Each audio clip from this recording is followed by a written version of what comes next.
Vous méritez de vous maintenir. Vous méritez de vous maintenir. Ça fait 2 mois et demi que je vous dis que vous allez vous maintenir. Le problème, c'est pas tant de savoir si je vais passer pour un con, c'est de savoir si vous avez la capacité intellectuelle, physique, technique de le faire. C'est maintenant qu'il faut le faire. C'est pas demain, c'était pas hier, c'est maintenant. Tu veux cet examen? Tu le veux? Alors abonne-toi à Radio Clemens.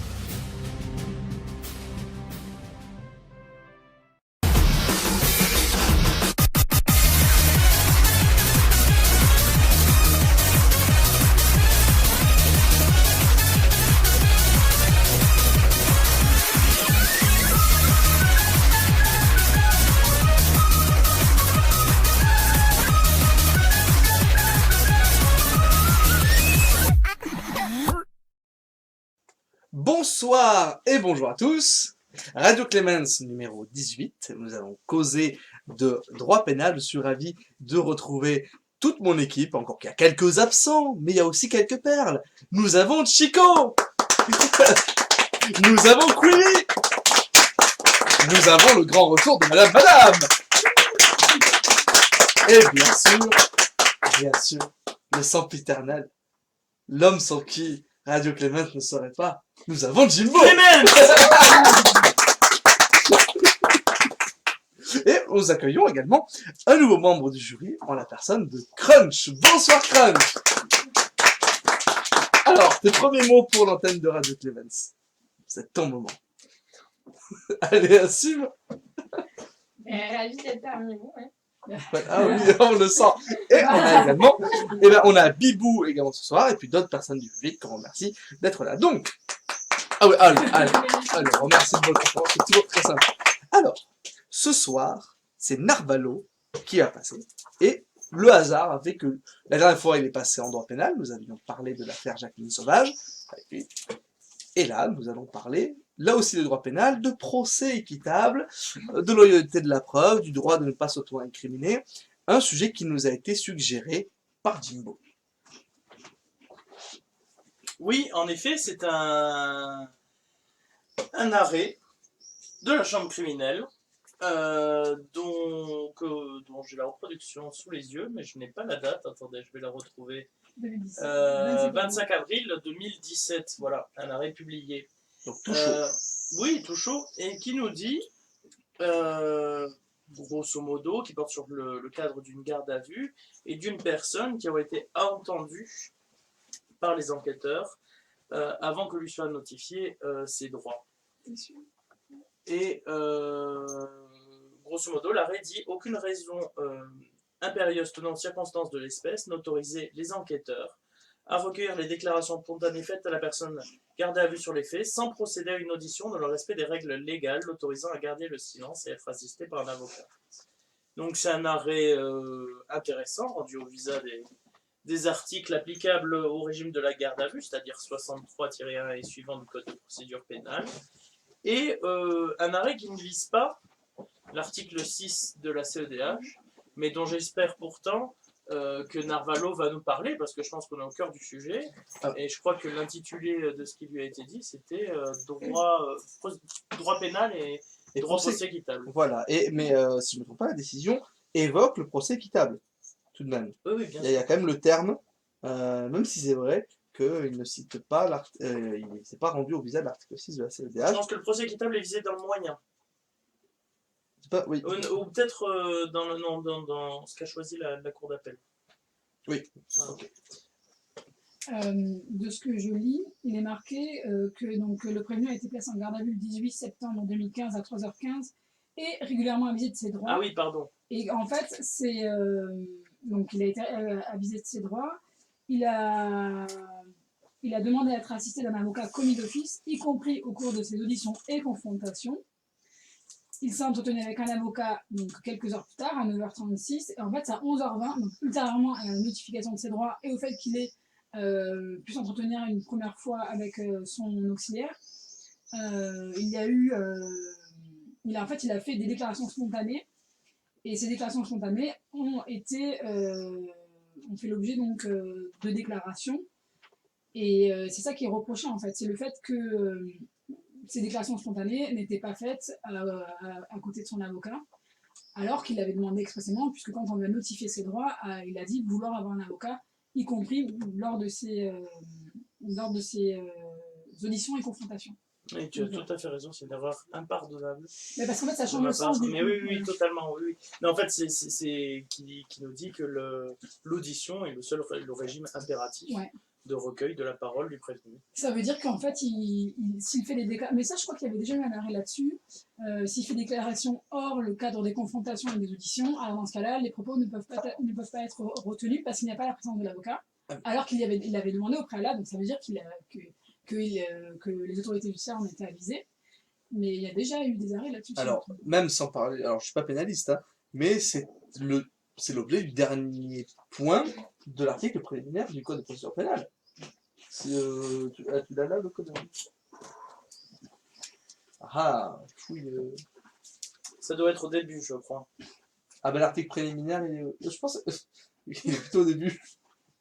En matière criminelle et correctionnelle, aucune condamnation ne peut être prononcée contre une personne sur le seul fondement de déclaration qu'il a pu faire sans avoir pu s'entretenir avec un avocat et être assisté par lui. Mais là où c'est Donc, on casse-gueule. dit sans avoir pu s'entretenir, là il a pu C'est s'entretenir. là où c'est casse-gueule. Ouais. Et je pense sur quoi c'est fondé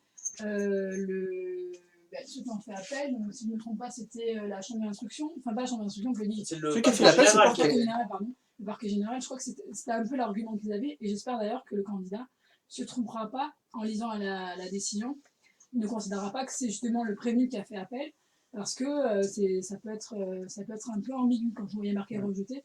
Ouais, il faudrait bien qu'il. D'autant que la cour d'appel lui donnait plutôt raison. Voilà. Oui, à la si base, on il peut avait dire, obtenu. oui. Donc ça sera. Alors, Il y aura à il faut voir. faire attention à la lecture de l'arrêt. Le candidat est quand même de nature publiciste. Bon, on l'embête malheureusement à chaque fois du droit pénal, c'est le jeu du hasard à Radio Clemens.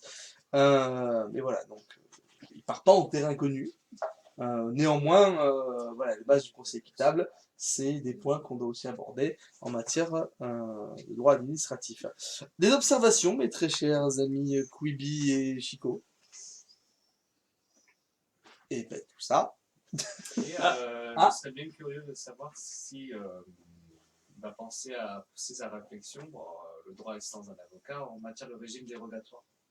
Vous savez qu'il y a des régimes dérogatoires en matière de garde à vue, et que l'article 706, je sais plus combien, 60, je sais plus, il dresse une liste d'infractions, par exemple en matière de terrorisme, blanchiment, escroquerie organisée, ça a été abrogé il n'y a pas longtemps. Pour voir si est-ce qu'il pourrait développer sur, vous savez que le code de procédure pénale prévoit le report de l'intervention de l'avocat en telle matière.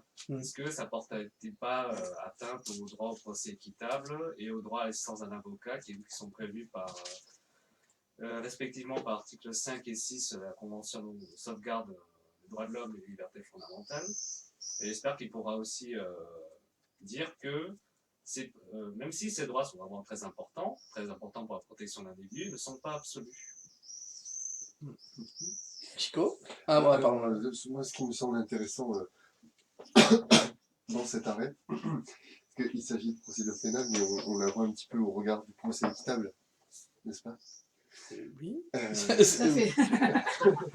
Alors, Donc c'est contradictoire? non, alors, c'est pas contradictoire, mais il y a une, comment dirais-je, il y a une certaine tension entre deux droits, parce qu'en France, le droit pénal est d'interprétation stricte, et ça englobe aussi la procédure pénale. Je trouve que ça, c'est intéressant. Et le mettre en regard du droit européen, du procès équitable. Quand on sait que alors oui, parce que la Cour européenne des droits de l'homme, elle estime que la Convention, c'est une matière vivante, qui est pas figée, mais qui appelle une interprétation renouvelée, et qui garantit les droits effectifs, donc voilà, une interprétation dynamique. Merci beaucoup. Et je trouve que c'est intéressant de voir comment est-ce qu'on peut interpréter strictement les règles de procédure pénale, comment est-ce qu'on peut les mettre en regard de la Convention européenne, qui a une vision beaucoup plus large. Ah, c'est pas mal là, Et alors, pas songé, bien joué. Je trouve que quand on regarde les arrêts de la CEDH sur le fondement de l'article 6 de la Convention, on voit que c'est très très large. Il y a une vision vraiment extensive où elle fait rentrer beaucoup de choses auxquelles on n'aurait peut-être pas pensé spontanément. Et pour d'autres matières, d'autres articles de la Convention, par exemple, la Convention européenne, elle estime que le droit au procès équitable, ça englobe aussi l'exécution des décisions de justice. Donc elle dit qu'il n'y a pas seulement le droit à avoir un bon procès et une décision, mais il y a aussi le droit de la faire exécuter. Et Le droit à l'aide voilà. juridictionnelle, l'accès au juge, tout ça. Voilà, tout à fait. Et je trouve que, alors pour ma part, je trouve que c'est très intéressant. Et qu'est-ce que j'allais dire? Non, mais c'est ça qui est intéressant, c'est la confrontation entre une matière qui est d'apparence stricte, alors je dis d'apparence parce qu'en réalité c'est peut-être un peu fluctuant, c'est le droit pénal au-delà du principe. Je suis pas pénaliste, mais je pense que de dire que c'est d'interprétation stricte, j'imagine qu'il y a beaucoup de gens ici et sûrement ailleurs aussi qui pourraient me dire que bon, ben, la jurisprudence a quand même fait bouger également les choses au droit pénal, mais de le confronter avec une matière qui est mouvante, celle des droits de l'homme, des droits fondamentaux de la Cour européenne des droits de l'homme. Ça c'est intéressant, ça j'avais pas songé. Et ça c'est vrai que c'est utile pour les différents candidats au CRFPA, d'avoir un petit peu ces confrontations, enfin, de savoir à peu près où piocher, même quand on sait pas trop. Voilà, j'ai envie de dire comment je pourrais le qualifier, des petites solutions, voilà, des petits nids pour répondre à différents sujets. Bien joué pour l'avoir apporté. Crunch peut-être. Allez. Est-ce que tu attends une performance particulière de notre candidat? Non, pas vraiment. Une performance particulière. Elle saura se montrer attentive particulièrement à la présentation du candidat. Parce que la dernière fois, ça nous avait Attention, marqué. ah, il est en t-shirt là. Voilà. Ah. Au ton qu'il emploiera et à sa diction. On nous l'a dit tout à l'heure, c'est pour ça que je répète cette fois. Voilà, madame a parlé pour nous. Mais nul n'est à Radio Clémence par procureur. Oh.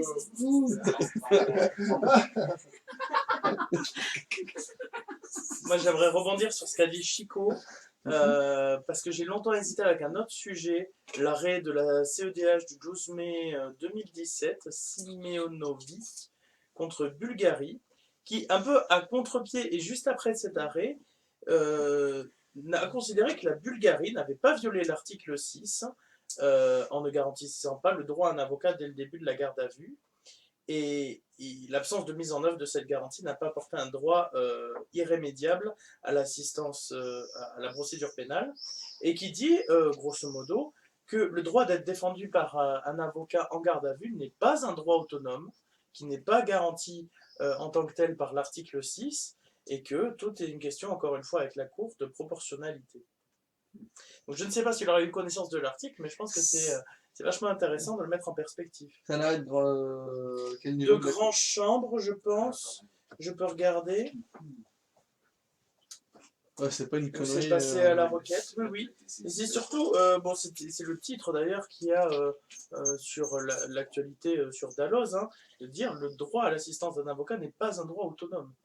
C'est quand même quelque chose qui peut paraître contradictoire avec cet arrêt de la chambre criminelle qui s'est un peu fait couper l'herbe sur le pied, je pense. Cela étant dit, là je suis pas un spécialiste, mais est-ce qu'il n'est pas à exclure que la Bulgarie soit soumise à différents protocoles particuliers? La France a des réserves dans certains droits. Pour avoir lu en diagonale, non, je pense pas. En tout cas, les fondements sont tirés de l'article 6, peut-être de l'article 5. Il est certain que la Bulgarie reste soumise à l'article 6 et à l'article 5. En tout cas, ça n'est pas apparu dans ma lecture en diagonale. Il y a ces deux arrêts qui sont très proches. Oui, c'est une grande chambre. Par contre, il y a eu des décisions dissidentes. C'était 12 voix contre 5. Décision dissidente que je n'ai pas lue, mais sûrement très intéressant. C'est curieux, ça. Bon, il faudra voir s'il n'a pas été commenté. D'ailleurs, je peux t'assurer qu'il a fait un petit j'imagine qu'il a fait au milieu de la doctrine. Non, par contre, oui, je disais que par contre, l'arrêt qu'on commente aujourd'hui, j'ai pas trouvé beaucoup de commentaires. Non, pas tellement. Après, il est encore... oui, il est commenté sous Dalloz Actualité. Il est commenté dans le blog Liberté, chérie, mon cher Clémence. Mais je pense qu'il faut laisser un peu le temps à la doctrine, surtout en cette période de l'année. Peut-être attendre le mois prochain. Après, j'ai peut-être cherché un petit peu vite fait. Ok. Peut-être je voudrais l'impression de Bibou. Parce que, comme c'est ton camarade, même pour le CRFPA, est-ce que tu as des points sur lesquels on devrait être particulièrement attentif? Plus, alors là, en dehors du sujet, sur le candidat lui-même. Est-ce qu'il a fait parce qu'il est repassé à l'IEJ de Toulouse, il a fait d'autres grands oraux. Il est passé, du coup, il n'y a pas très longtemps à l'IEJ, et ça s'est plutôt bien passé, mieux que les fois d'avant.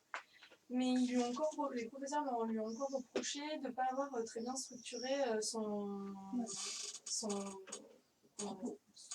pas son propos. En fait, ils ont bien aimé la discussion, ils ont trouvé qu'il rebondissait bien, mais de ne pas avoir justement bien structuré sa présentation, vraiment son développement. Du coup, peut-être qu'il essaiera de faire un effort là-dessus. Après, c'est vrai que là,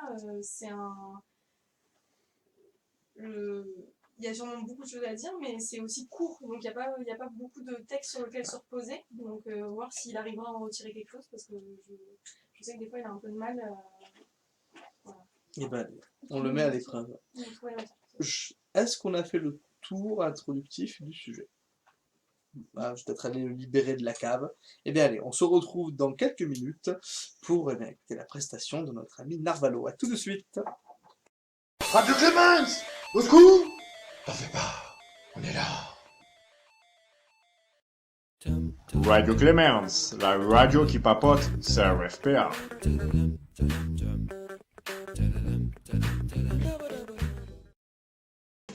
Deuxième partie de notre émission. Narvalo est là. Narvalo, ça va? Ça va. Non, ça va pas. Ah non, ça va. D'accord. Bon. Alors, tu écouteras parce qu'on a fait un petit sujet introductif par rapport justement à l'arrêt qu'on t'a donné.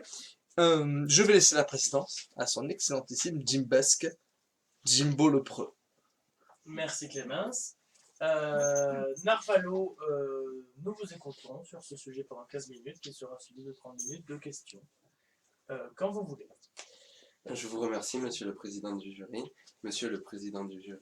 mesdames, messieurs les membres du jury. Le droit au procès équitable est au cœur du droit pénal, comme vient de récemment le montrer la décision du Conseil d'État sur la transaction pénale. Mais ce droit au procès équitable s'applique et est présent dans de nombreuses décisions, comme celle que nous allons étudier ici, qui est de la Cour de la Chambre criminelle, de la Cour de cassation. Dans cette affaire porte sur la garde à vue. Lors d'une garde à vue, le suspect a fait mention de son désir d'être assisté de son avocat lors de son audition. Sa garde à vue, dans un premier temps, au tout début, il a été correctement informé. On lui a communiqué son droit d'être assisté par un avocat et son droit de garder le silence. Donc suite à cette information, il a demandé d'être assisté par un avocat. Il n'a plus rencontré son avocat, et son avocat lui a conseillé de garder le silence.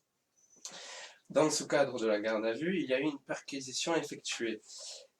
Mais lors du retour de cette perquisition, il y a eu une discussion avec les policiers qui l'ont accompagné, et ces policiers, suite à cette discussion, ont utilisé le contenu de cette discussion pour rédiger un procès-verbal.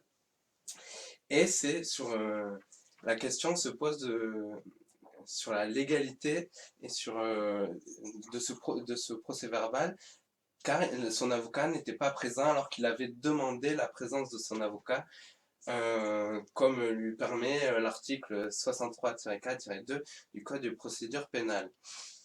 Ce droit à l'avocat, qui lui avait conseillé d'exercer son droit de garder le silence, font partie de la notion plus vaste du droit de procès équitable, qui est notamment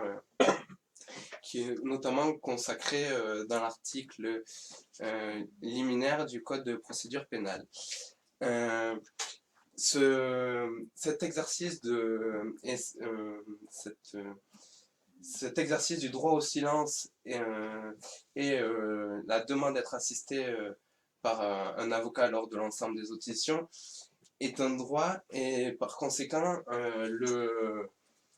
le suspect peut décider de ne pas l'exercer, et il va falloir se demander est-ce qu'une simple déclaration peut faire valoir qu'il a renoncé à ses droits, alors même qu'auparavant il a exigé que son avocat soit présent pour l'ensemble des auditions. Là, on voit bien compte que le droit au procès équitable et les droits qui en découlent dépendent d'une certaine façon de la volonté du suspect. C'est sur sa demande que le droit au procès équitable, il y a des droits qui sont toujours fixes. Il doit toujours être informé par la police judiciaire de son droit de garder le silence et de son droit d'être assisté par un avocat. Mais par la suite, c'est à lui de décider s'il veut que son avocat soit présent en permanence lors des auditions ou pas. Et selon du coup son attitude et son accord, son droit au procès équitable va être modifié et il va y avoir un régime différent. Donc, on peut se demander comment la volonté du suspect influe sur son droit au procès équitable. Donc, on va voir que la demande du suspect de la présence de son avocat, c'est son meilleur moyen pour renforcer son droit au procès équitable, pour qu'il soit le plus complet possible et le plus large possible, mais que ce droit au procès équitable peut, par la suite, par sa volonté, par la volonté du suspect ou par des circonstances autres, être limité. La présence d'un avocat lors des auditions, lors de la présence de l'avocat lors des auditions est faite par le suspect conformément à l'article 63-4-2 du Code de procédure pénale. Sa présence de l'avocat, c'est pour le droit du procès équitable parce qu'il a un accès au conseil. Accès au conseil et droit au procès équitable qui sont consacrés par exemple à l'article 6 de la Convention européenne des droits de l'homme et des libertés fondamentales, qui dispose notamment que tout accusé a droit notamment à pouvoir être assisté gratuitement par un avocat d'office. Et aussi de son temps pour préparer sa défense.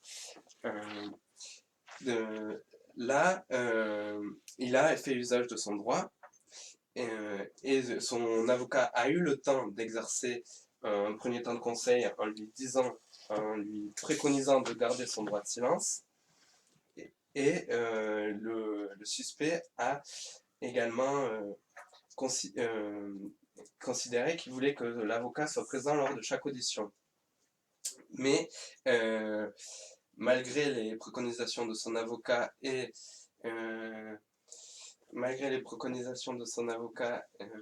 va parler en dehors de sa présence. Donc il va d'une certaine façon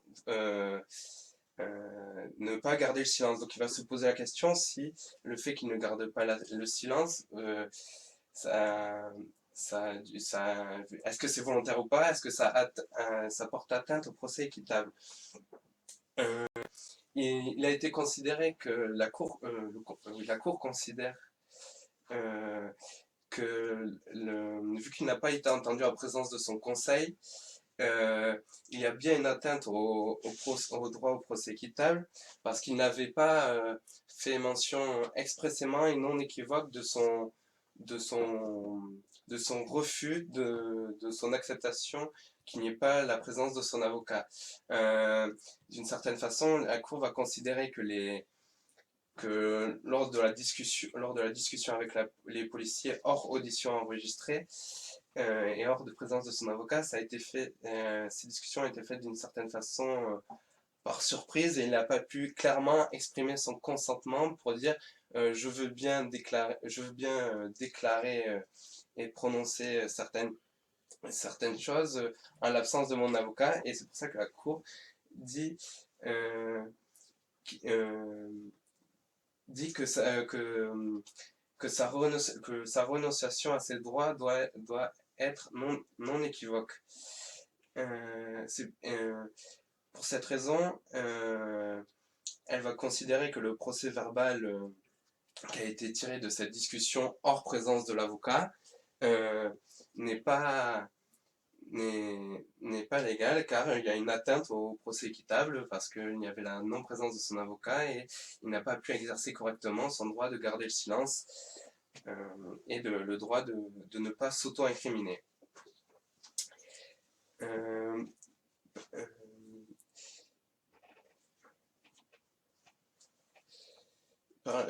Donc il s'était clairement pas rétracté par rapport à sa première demande qui était d'être assisté continuellement lors de ses auditions par un avocat. Mais ce droit à un procès équitable peut connaître des limitations également sur le désir du suspect en lui-même et par des causes externes également, externes au suspect. Par exemple, comme l'a indiqué la Cour de cassation de cet arrêt, c'est le suspect peut très bien, après avoir fait valoir son droit d'être assisté d'un avocat lors de toutes ses auditions, il peut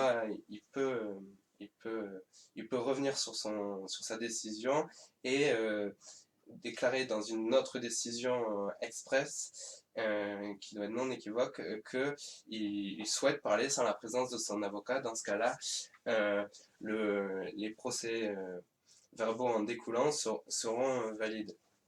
Mais il y a aussi des cas où la jurisprudence a fait un équilibre. Par exemple, la Chambre criminelle de la Cour de cassation, le 22 octobre 2013, a déclaré qu'il n'y avait pas atteinte au droit au procès équitable lors d'une simple perquisition, par exemple, quand le suspect ne faisait que déclarer si les objets qui lui étaient montrés lui appartenaient ou non. Donc ça montre bien qu'il y a un équilibre et là on voit que en l'espèce c'était à la sortie de la voiture, donc ce n'est pas tout à fait le même cas. On va supposer que la discussion ne portait pas sur la perquisition en elle-même, elle n'était pas rattachable à l'exercice de la perquisition, mais au premier fait. Donc c'est pour ça que dans ce cas-là, on a dit qu'il y avait atteinte au procès équitable. Après, quand les procès verbaux peuvent être contestés, il est important aussi de voir sur quoi la Cour d'appel s'est fondée pour déclarer la culpabilité du suspect. Parce que si par exemple on n'a pas fait information au suspect de son droit de se taire, la validité ou non du PV est plus ou moins importante. En effet, si la Cour d'appel ne s'est pas fondée essentiellement sur les procès-verbaux, mais sur d'autres éléments qu'elle avait obtenus par d'autres moyens pour se prononcer sur la culpabilité, par conséquent, la décision de la Cour d'appel est valide. C'est une décision de la Chambre criminelle de la Cour de cassation du 18 septembre 2012. Et aussi, il y a une idée de temporalité, d'immédiateté et d'instantanéité. Par exemple, le 17 décembre 2013, également la Chambre criminelle a déclaré que suite à une garde à vue, même s'il n'y avait pas eu les informations du droit d'être assisté par un avocat et l'information du droit de se taire, il n'y avait pas atteinte au procès équitable si la personne suspectée avait spontanément et dans le même mouvement tenu des propos qui avaient pour finalité de rechercher des personnes en péril. Donc la jurisprudence essaie d'assouplir et de trouver une conciliation entre le droit au procès équitable et une certaine efficacité de la justice et de l'enquête quand d'une certaine façon le non-respect de la mention des droits de se taire et le droit d'être assisté par un avocat n'a pas privé en réalité le suspect du droit au procès équitable.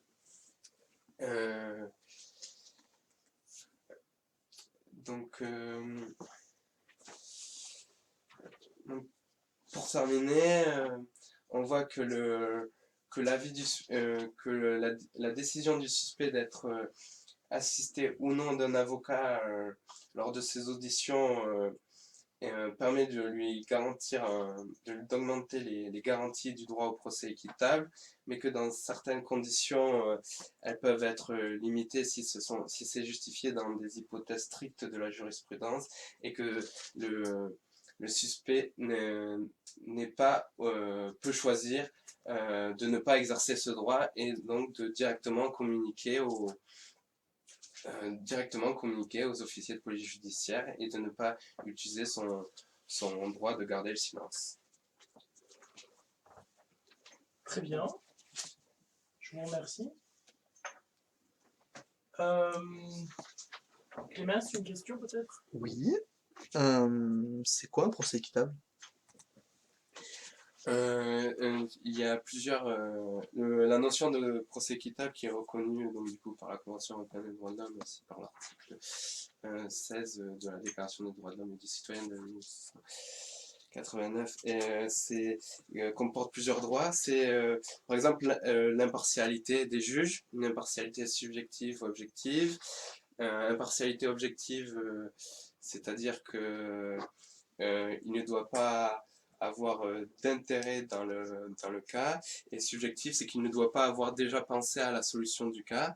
Il y a aussi le droit de s'exprimer en dernier en procédure pénale. Il y a également le droit d'avoir communication du dossier et des pièces. Il y a le droit... Très bien, là, des exemples sont tout à fait justes, je me permets, j'interviens. Mais ça vient d'où? Au-delà du texte, peut-être. Les raisons ça a été... c'est pour des raisons historiques, c'est pour éviter les lettres de cachet, c'est pour éviter l'abus des autorités publiques, et c'est pour permettre une meilleure garantie et effectivité des droits. Madame. Moi, pour l'instant, ça ira. Curie. J'ai plein de questions. Peut-être quelques-unes seulement. Vous connaissez les droits Miranda? Les droits Miranda? Oui. Miranda. Vous savez, dans les séries américaines, on voit souvent le livre policier qui arrête une personne qui dise vous avez le droit de garder le silence, tout ce que vous dites sera retenu contre vous, vous avez le droit à un avocat. Oui. Ouais, c'est ça. Alors, on en parle de la garde à vue. Est-ce que vous connaissez...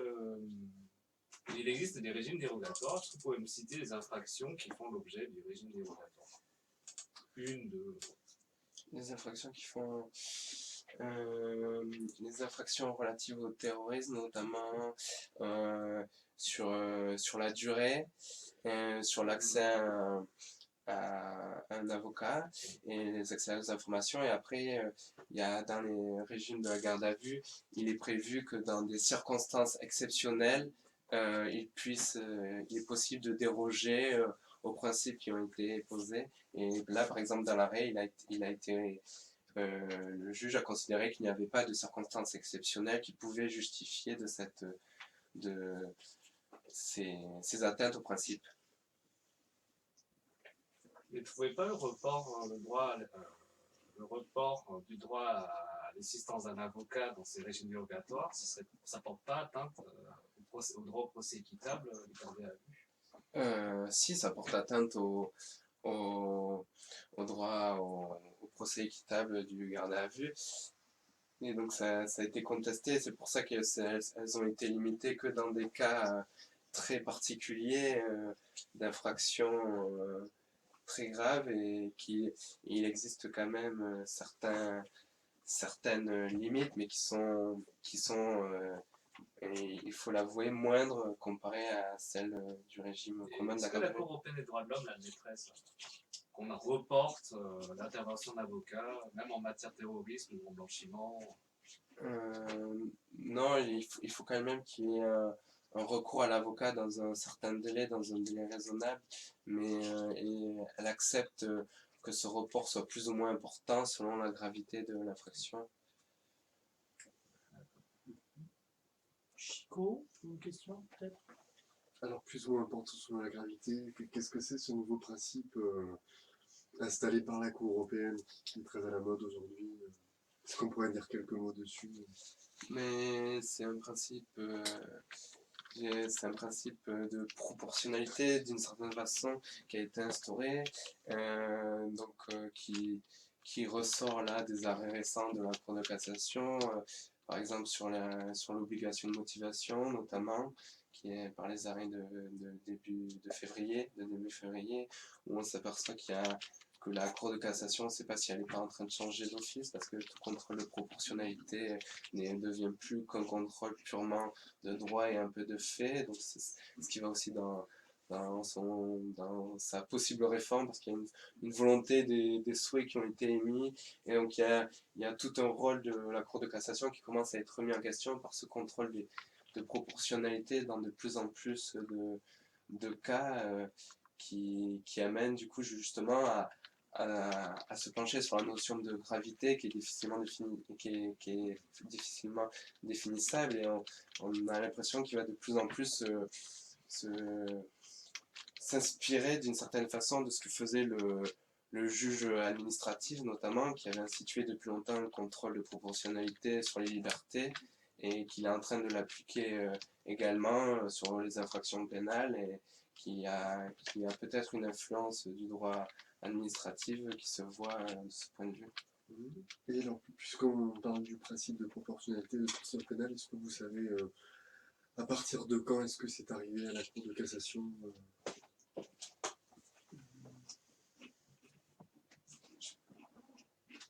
Je n'ai pas l'arrêt, je n'ai pas la date exacte de l'arrivée, mais je sais que récemment il y a eu des arrêts sur la motivation.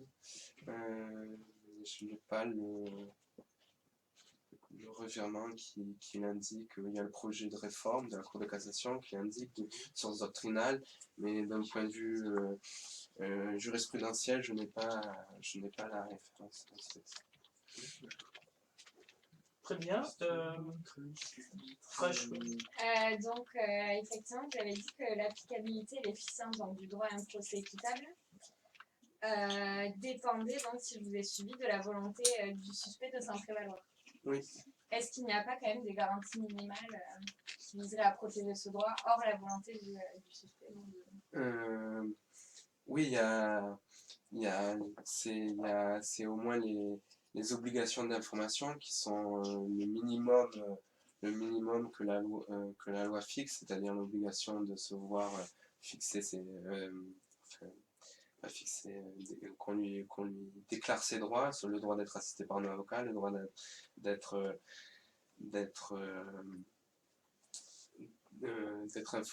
informé des qualifications et des faits qui lui sont reprochés. Également le droit de garder le silence, on lui fait mention de ces différents droits. Après, c'est à lui à charge de les exercer ou non, et s'il les exerce, le droit au procès équitable, et pour lui-même, d'une certaine façon, il s'étend, il est plus complet, il sera mieux protégé, mais il appartient au suspect de décider de faire usage de ses droits ou non, mais il y a quand même des garanties minimales. Je poursuis sur la question de Crush. Est-ce qu'il y a une catégorie de population spécifique pour laquelle l'assistance à un avocat est obligatoire? On ne peut pas s'en passer. Les mineurs, et il me semble les majeurs sous régime de protection, c'est-à-dire c'est l'ensemble des tutelles, curatelles. D'accord. Est-ce que vous avez suivi une actualité récente de la CEDH? Je pense à l'arrêt du 12 mai 2017 qui est intéressant parce qu'il intervient quelques semaines après celui de la Cour de cassation, Simeonovi, et qui de façon assez singulière nous dit que le droit à l'assistance d'un avocat n'est pas un droit autonome, et que il convient de, grosso modo, hein, ce n'est pas les termes de l'arrêt, mais d'apprécier si cette non-assistance à un avocat fait grief à la personne ou non. Vous en pensez quoi? Est-ce que ça ne remettrait pas en cause tout ce système de dire qu'au final, eh bien, l'assistance, enfin le défaut d'assistance d'un avocat en garde à vue, ça tombe à l'eau du moment que ça n'a servi à rien? Le fait d'être assisté par un avocat, c'est un droit, c'est pas, on ne peut pas l'obliger. Donc, un suspect peut décider d'une certaine façon, lors de la garde à vue, de collaborer, de dire tout ce qu'il connaît sur les infractions qui lui sont reprochées, d'être honnête, et il n'est pas obligé de se sentir... une personne innocente peut se sentir complètement dans son bon droit et faire confiance à la justice et aux policiers et ne pas ressentir le besoin d'avoir un avocat et décider de ne pas en faire... Alors, je me permets de vous couper, je suis parfaitement d'accord avec vous sur le fait qu'une personne a le droit de ne pas être assistée par un avocat, c'est pas une obligation. Mais je vais vous raconter les faits de l'espèce, comme ça sera peut-être plus parlant. C'était un Bulgare qui a été placé en garde à vue pendant 3 jours, et pendant ces 3 jours, il dit qu'il a demandé un avocat et qu'on ne lui a jamais donné. Et il a été condamné plus tard sur des éléments dont aucun n'a été recueilli pendant la garde à vue. Il a fait, on ne s'est pas du tout basé sur ses dépositions, ses auditions recueillies pendant la garde à vue. Il vient devant la Cour européenne des droits de l'homme en disant mais pendant 3 jours j'étais en garde à vue, j'ai jamais vu un avocat. Et la Cour européenne des droits de l'homme nous dit ce n'est pas une violation, enfin elle reconnaît qu'il y a une atteinte au droit à la garde à vue, mais elle dit ce n'est pas une violation de l'article 6, puisque dès lors que la juridiction n'a pas utilisé d'éléments qui auraient pu être recueillis dans le cadre de la garde à vue, et bien dès lors que vous ayez un avocat ou que vous n'en ayez pas eu, ça n'aurait fait aucune différence, donc ça ne nous a pas causé grief. C'est choquant parce que l'avocat, il peut intervenir sur les autres aspects du dossier et commencer le dossier de la défense en même temps que l'enquête avance, en même temps que le travail des forces de police. Il faut que l'avocat soit informé au plus tôt des éléments pour pouvoir former la meilleure défense possible. Par conséquent, même si peut-être qu'il n'est pas utile dans la garde à vue au sens propre, c'est utile dans l'ensemble de la procédure qu'il ait accès à l'avocat le plus tôt possible. Donc pour moi, oui, ça me... Cette décision étrange. Elle me surprend sur cet aspect-là, parce que l'avocat n'est pas utile que pour la garde à vue, mais pour l'ensemble du dossier qui peut être tiers à la garde à vue, mais qui peut être important et être traité en dehors par l'avocat. J'ai bien compris votre avis. Madame Oui, une petite question à propos de la composition du Conseil des prud'hommes. On dit souvent que la composition porterait atteinte au procès équitable. Et je voudrais savoir, selon vous, pourquoi on peut considérer que la composition du Conseil des prud'hommes porte atteinte à l'article 6, paragraphe 1 de la Convention d'ODH. C'est une juridiction qui suit le principe de l'échevinage parce qu'il y a à la fois des représentants des salariés et à la fois des représentants du patronat, mais ils sont à parité. Donc là, la parité est déjà un des moyens de lutter contre ce risque de d'atteinte au procès équitable.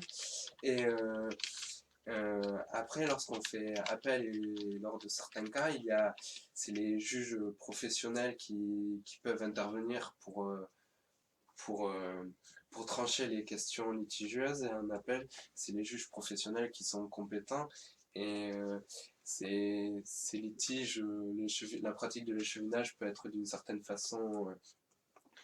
ça permet peut-être aussi un meilleur accès à la justice et une façon à être jugé d'une façon ses pairs, enfin pas complètement, mais être jugé par ses pairs peut être aussi un gage d'une bonne justice et d'une justice compréhensive et qui... Alors, je me permets de vous couper, est-ce que ce sont leurs pairs ou est-ce que ce sont leurs collègues de travail, leurs copains de bureau? C'est des représentants élus, le plus souvent c'est des représentants des syndicats. Ils sont Est-ce qu'il n'y a pas un conflit d'intérêt justement par rapport à ça qui pourrait naître dans le cadre d'un contentieux?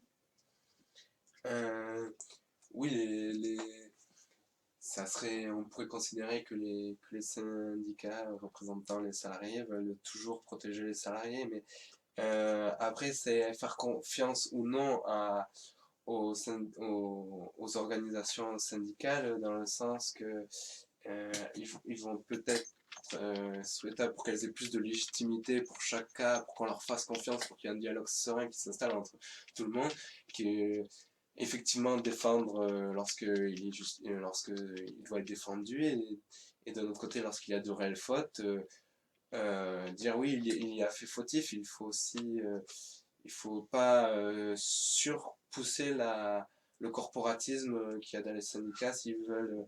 Si c'est un gage de légitimité, d'efficacité, de savoir dépasser le corporatisme. J'ai une question, est-ce que vous savez faire la différence entre un juge et un magistrat? Est-ce que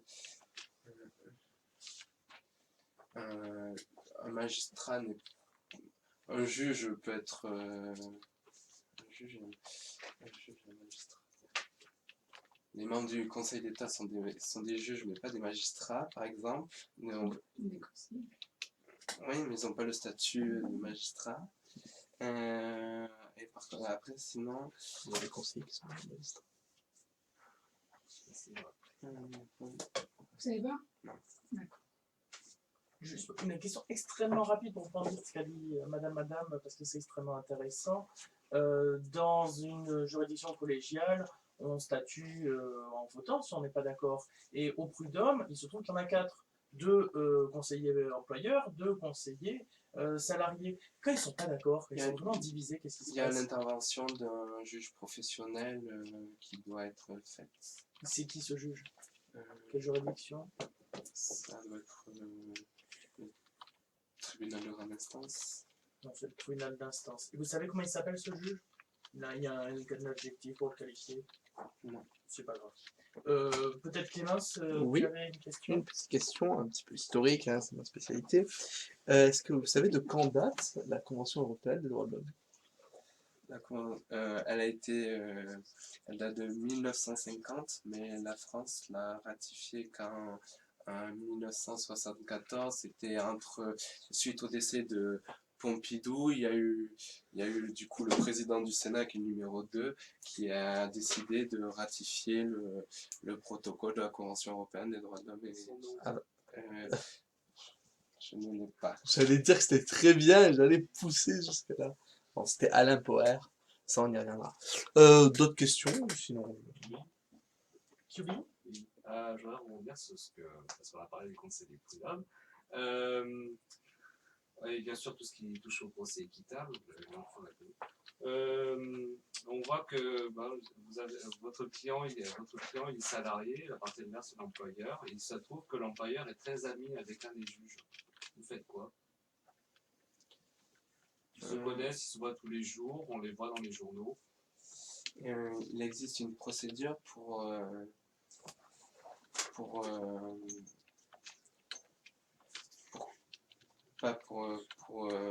remettre, pour demander un nouveau juge au motif que le juge aurait un conflit d'intérêt dans le parti. Justement, il aurait pu... je n'ai pas le nom. Bon. Là, c'est la récusation. Vous avez beaucoup parlé, alors le procès équitable, le droit à l'assistance d'un avocat, de la Convention européenne des droits de l'homme. Est-ce que le droit à l'assistance d'un avocat a fait une assise constitutionnelle?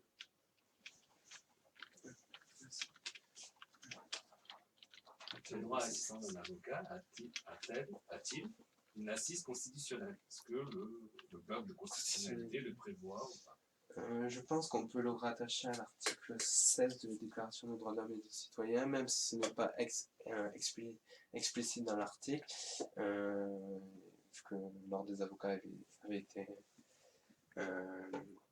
n'existait plus, la profession d'avocat n'existait plus lors de la déclaration, mais par la suite le Conseil constitutionnel l'a rattaché à l'article 16 dans différentes décisions. Et pour un peu plus loin, est-ce que le secret professionnel des avocats a été une assise constitutionnelle?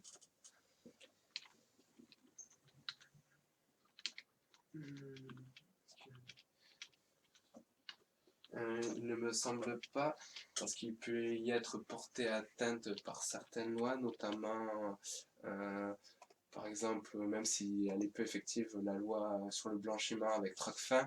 Donc ça montre bien que s'il y a des lois qui peuvent limiter ce principe, il n'est pas garanti d'une façon constitutionnelle. Chico, une question? Une question. Bon, s'il n'a pas un crush, le temps de... Je sais pas s'il reste du temps. Oui, oui, ouf. Alors moi, je voulais rebondir justement sur les questions donc, de Madame et de Quinty. Donc, concernant l'impartialité des conseillers prud'homaux, en fait.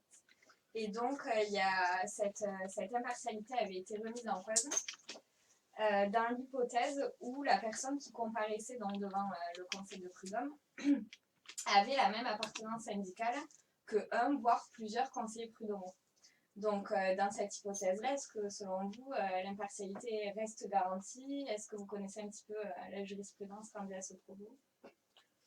Je connais pas la jurisprudence, mais on peut, si c'est le même syndicat, on peut considérer qu'effectivement, le but les conseillers prud'homaux sont élus. Donc, si ça va être paradoxal que le syndicat majoritaire, vu qu'il est majoritaire, donc élu, donc il va être souvent là.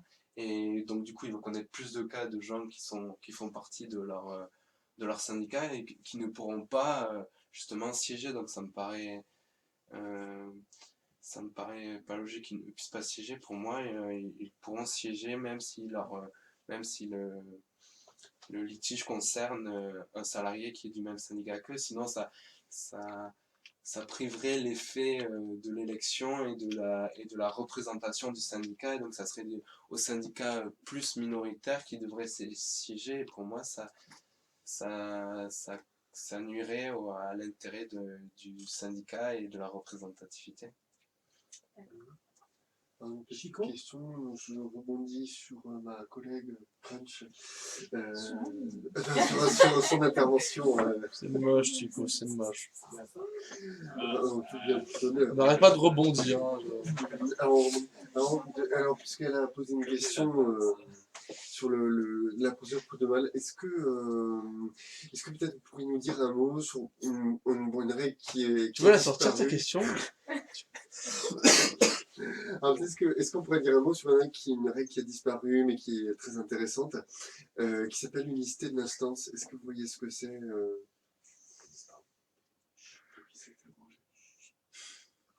L'unicité de l'instance, malheureusement, je ne sais pas dire de choses dessus. Non, c'est pas grave, c'est une question très spécialisée. Madame? J'ai quelques petites questions qui sortent, qui sont plus générales, si vous voulez. En première petite question, vrai ou faux selon vous, est-ce que je passe un contrat quand j'achète une baguette chez le boulanger? Oui. Il y a un échange d'offres et d'acceptation qui porte sur la remise de la chose en échange d'un prix. Donc il y a aussi un consentement. Après, c'est un contrat de vente. Voilà.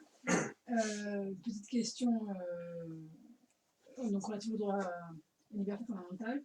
Que pensez-vous de l'interdiction des fontaines de boissons sucrées en libre service et en libre accès?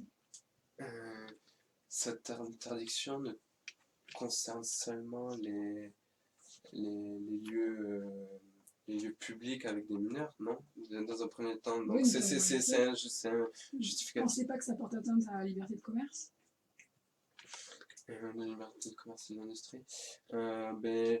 Lorsque cette interdiction, lorsqu'elle concerne les lieux où il n'y a que des mineurs, c'est un équilibre à faire avec le principe de la santé. Et donc là, je trouve que c'est justifié. C'est justifié, c'est là pour la santé publique. En revanche, dans des lieux où il y a les majeurs qui ont le consentement et qui ont la volonté et qui ont la liberté de réfléchir et de faire leur choix et d'en assumer les conséquences, là ça me paraît effectivement une atteinte à une liberté du commerce et de l'industrie. D'accord. Clémence? Oui, c'est Clémence, tu vas y arriver. Combien y a-t-il de catégories en France de police, de type de police? La police administrative et la police judiciaire. Après, il y a la police administrative spéciale, générale. Est-ce que la police administrative est soumise aux mêmes contraintes que la police judiciaire? Non. Dans un premier temps, la police administrative, c'est soumis au juge administratif. C'est un des principes de la séparation des deux ordres juridictionnels, parce que là, le critère il est finaliste de la différence entre les deux.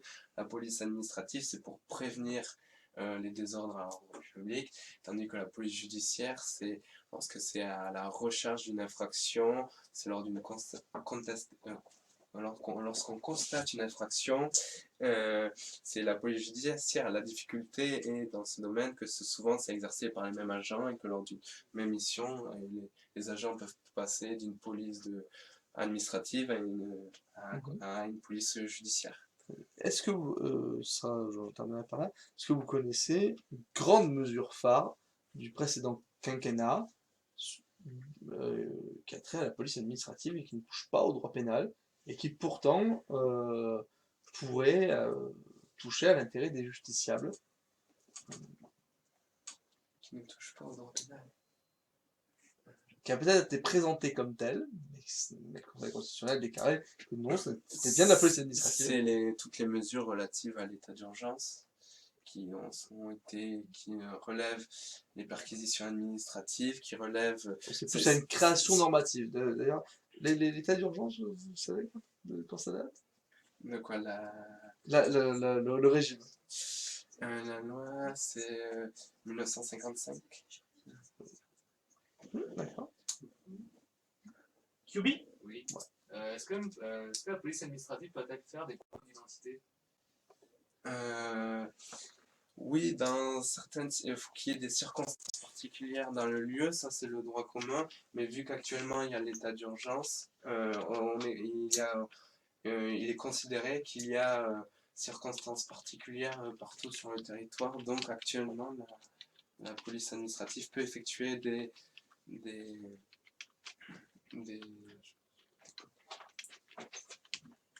Moi, je vais revenir sur l'article 6 de la CEDH.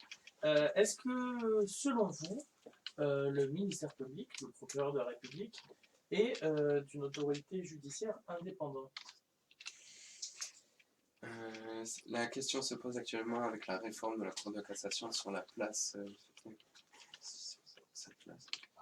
Oui, une réforme du parquet général en cours, mais de façon plus globale. Sur sa place. Il a été considéré qu'effectivement cela posait des problèmes d'impartialité.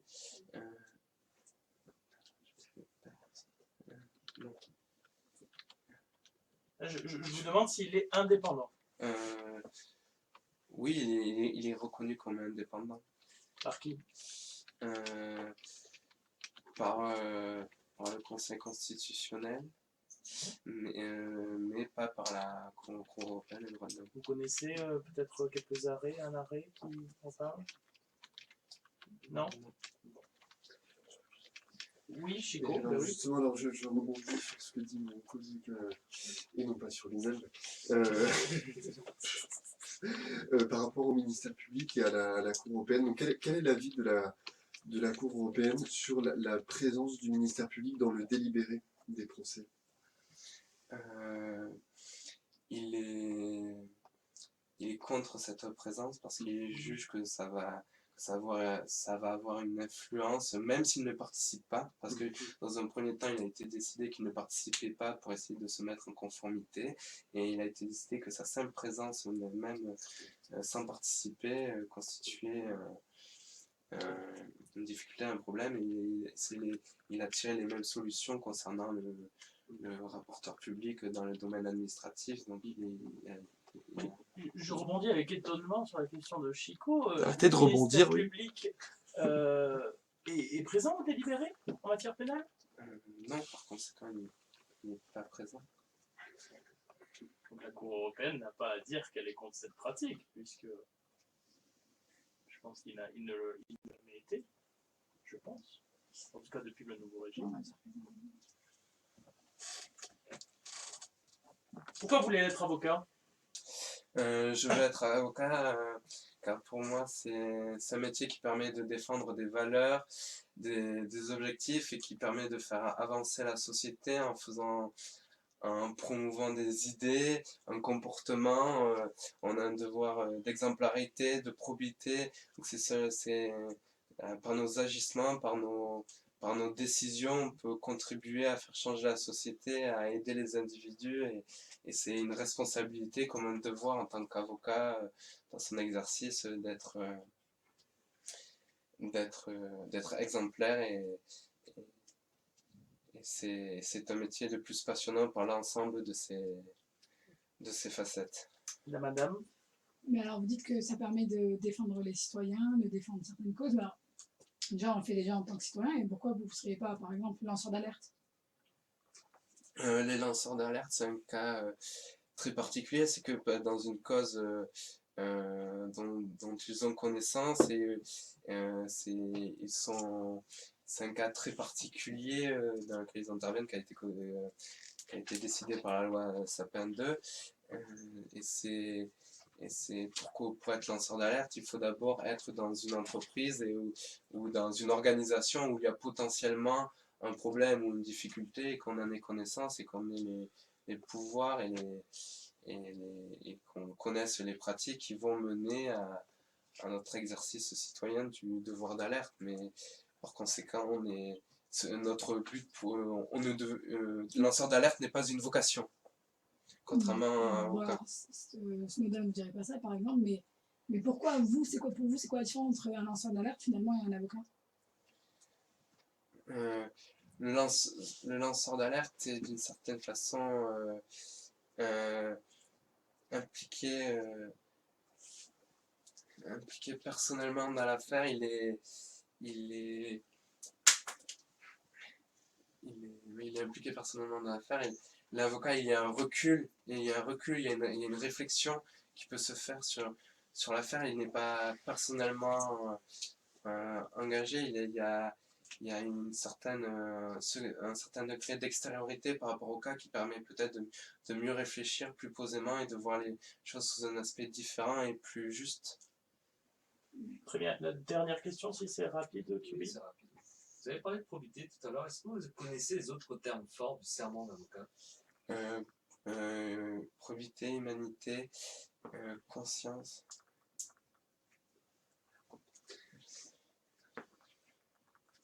Non, j'ai plus. Nous finirons sur cette note. Je vous remercie. Merci. Bon, je pose la question à tout hasard. Vous voulez faire une pause ou on enchaîne? On peut enchaîner, oui. Allez, on enchaîne. Alors, classiquement, la forme, le fond. Déjà, au niveau de la forme, il a tenu combien de temps? 14 minutes. Bon, en même temps, c'est bien. Bon, par contre, je pense qu'on va parler de l'éléphant dans la pièce. Il n'y a pas de plan. Oui, pas de plan. Tu as exposé un plan. J'ai vu que tu as exposé deux parties, mais j'ai pas retrouvé après. Oui. Ah, moi, j'ai pas Il y a une annoncé, mais... Il y a une problématique ou pas? Oui. Parce que Je sais pas, il faut te forcer, quoi. Il faut que ce soit le premier truc. Dans les 10 minutes où tu prépares, marquer le 1 ou le 2 sur la feuille et que tu les remplisses, quoi, et que ce soit marqué sur ta feuille parce qu'il faut un plan. Quoi. Mais la question, pourquoi pas de plan? Je le vois pas. Tout simplement. Mais même s'il est nul, hein. Franchement, même s'il est nul. Hein. Mais grand A. Ouais, tu mets grand A, notion, grand E, régime, ça passe partout, même si c'est pas approprié, même si c'est nul, il faut un plan. Il y a une technique pour ça, vraiment, j'appuie ses propos. Grand A, notion, grand E, régime, principe, exception, avant, après. Un plan, vraiment, mais ça, c'est pas assez. Les plans comme ça, bateau, il faut les retenir par cœur, mais il faut absolument un plan. On va autant retenir ce type de plan-là. Par exemple, avec l'introduction partie 1, partie 1, on peut faire pourquoi, comment, quels effets. Ouais. Ouais, c'est bête. On te demande pas de faire un plan ultra élaboré, tu n'as pas le temps. Oui, puis peut-être ça rend beaucoup plus confus. Oui, si tu raisonnes en 2 temps, essaie de raisonner en 2 temps. Franchement, ne te casse pas la tête à trouver un plan faramineux. Hein. Parce que je pense que tu n'as même pas la moyenne si tu fais pas de plan. C'est ce qui est attendu, c'est le minimum de la méthodologie. Si tu fais pas de plan le jour du grand oral, à mon avis, tu vas être très, très fortement sanctionné. Et puis c'est ce qu'on garde finalement une présentation, Exact, parce que ouais. quand on attend le plan, on sait pas quoi écrire. Et du coup, bon, alors, à Puis part on Madame attend, qui voilà. fait t'admire de noter autant à chaque fois. C'est pour mieux. Non, mais vraiment, hein. Des archives. C'est vraiment super. Moi, j'arrive pas à noter autant parce que quand c'est pas. Quand il n'y a pas un plan, moi j'ai du. C'est dur de se concentrer. Ouais. Ça, c'est vrai que. Mais enfin, moi je pense que c'est pas dramatique. Tu vas passer plein d'autres grands orales, mais le prochain, mais jure devant l'assemblée de Radio Clémence que tu marques un 1 et un 2 sur ta feuille. Et quand bien même c'est ton nom et ton prénom, mais au moins tu annonceras un 1 et un 2. Quoi. Il faut, même si c'est artificiel, même si ça colle pas du tout à ce que tu as dit, quelque part, des fois sur un malentendu, vous pourrez ne pas s'en rendre compte. Ouais. Mais annonce un 1 et annonce un 2. Il faut que tu le fasses la prochaine fois. Et donc, ce qui implique aussi une problématique. Aussi, voilà, il faut la mettre. L'idéal est un Oui, plan oui, la la problématique, mais n'allons pas si loin.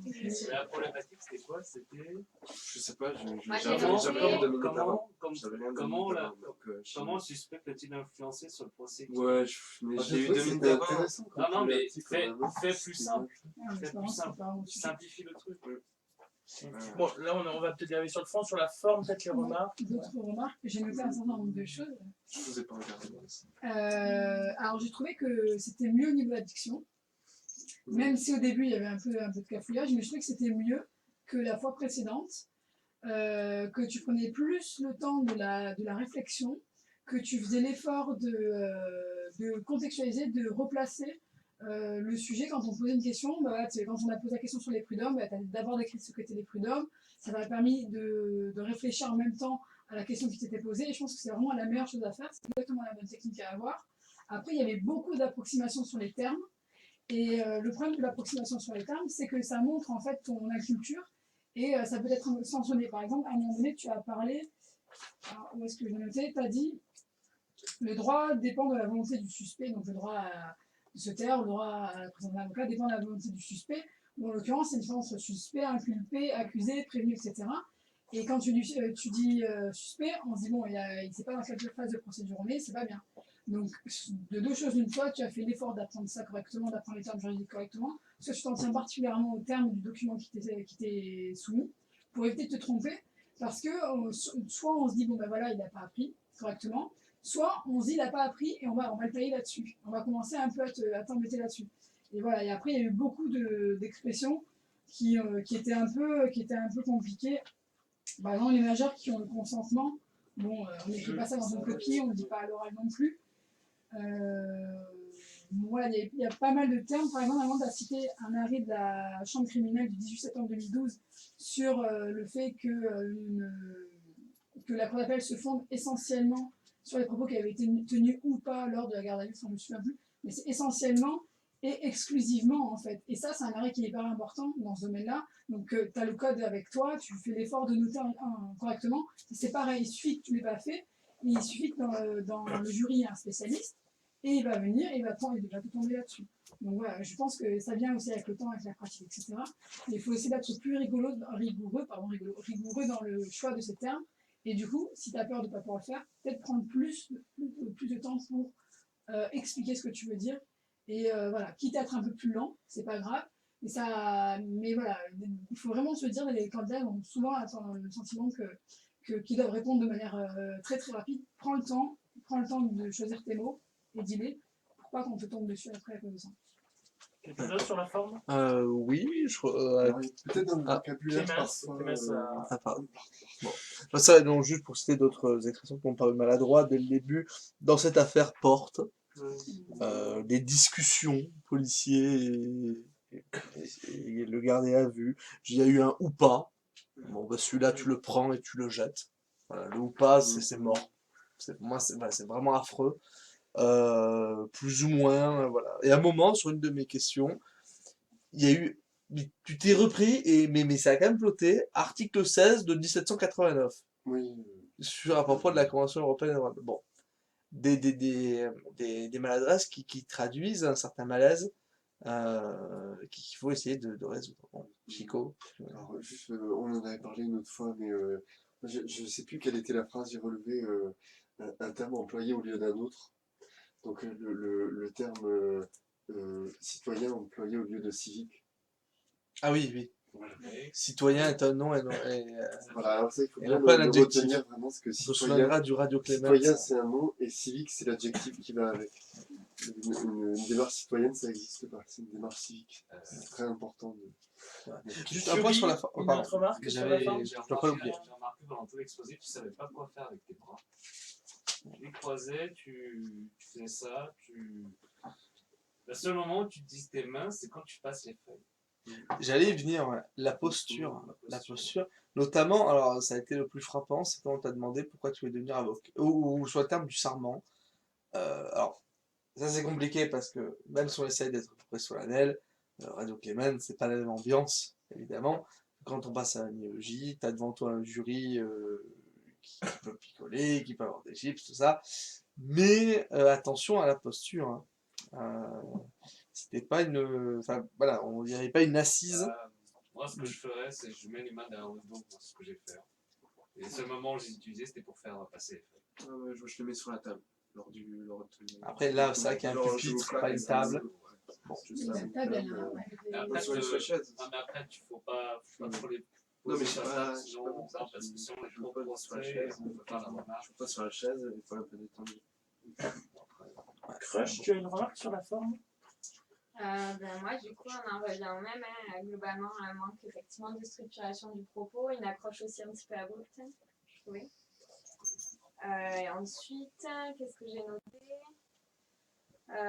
Si tant est que ça corresponde à des remarques de forme, peut-être une remarque positive donc, qui concerne le fait de mettre un point d'honneur, en quelque sorte, à répondre à toutes les questions posées, quitte à un petit peu élargir la question. Je trouvais ça quand même assez pertinent. Donc voilà.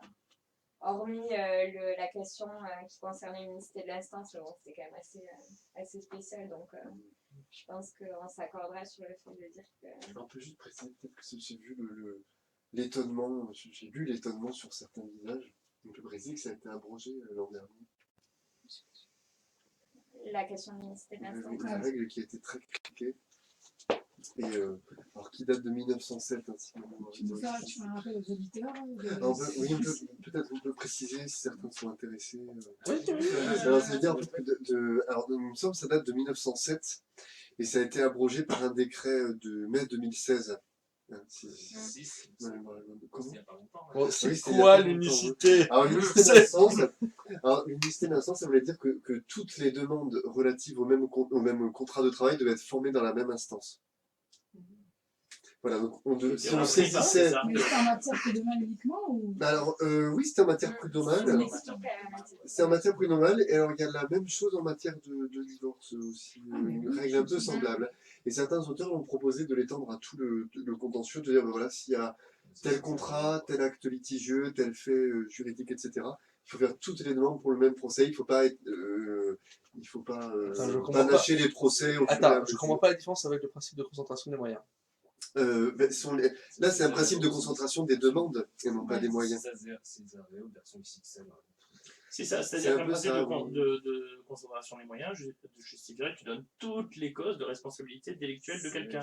Tandis que là, si tu échoues sur le délictuel, tu peux toujours revenir sur le contractuel sans que l'autorité de la chose jugée ne fasse obstacle. Et alors, ce principe d'unité de l'instance, ça voulait dire que on devait former, si on saisissait la juridiction prud'homale, on devait faire toutes les demandes relativement au contrat de travail. Après, une fois que la juridiction est statuée, on pouvait faire des demandes nouvelles en appel, par dérogation au droit commun, mais on ne pouvait plus ressaisir un juge. Et alors, le problème, c'est que ça donnait lieu à des manœuvres, parce qu'il y a certains employeurs qui assignaient eux-mêmes les salariés, puis qui se désistaient.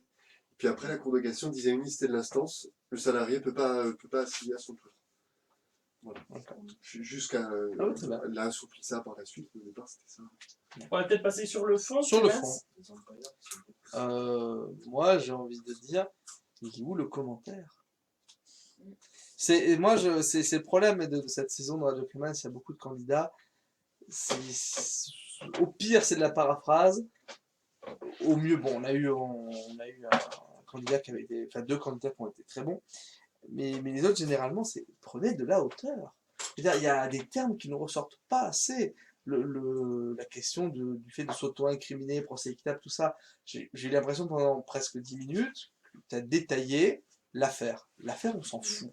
Moi voilà, maintenant j'y vais. Je rentre là-dedans. C'est un prétexte. L'arrêt, je m'en balèque.